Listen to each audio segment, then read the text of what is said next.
I'm not anti-house building because I live in my own home and I believe everyone should have that right. I'm not anti-government because I work for an organisation which is non-partisan. But what I am is vehemently against decision making which disregards the protection of our natural heritage for future generations. Now, the government has recently released a white paper on reforming the planning system in England. And if you care passionately about the environment and wildlife, I would strongly urge you to engage with this consultation. In simple terms, the planning system controls how we use land, what we build and where we build it. And a strong process is required because the planning system is complicated and there's many issues and opinions and sectors to engage with. Now, the current system isn't perfect, but it's often the implementation of that system that's failing, not the system itself. But it has been around for over 70 years and it does need reforming.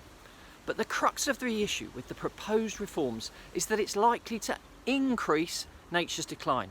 At a time when we know that all the evidence is telling us that nature is fundamental to families, communities and individuals up and down the country more than ever before in our lifetime. So this is the proposal to have zonal planning. And basically, after a bit of box ticking, these first two zones will receive automatic planning. And all of the decisions about the planning will be up front. So if we were to find endangered species further down the process, that's too late. The planning has been given. It won't stop any developments. All of the protection has to happen in this third zone.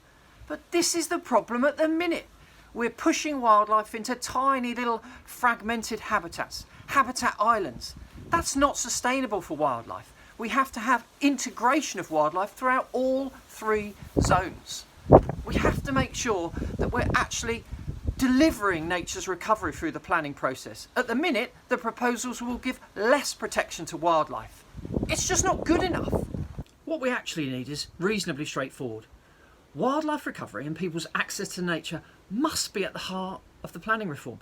We need strategic planning for nature in which a network of space is identified, it's mapped and integrated into the planning system across all zones.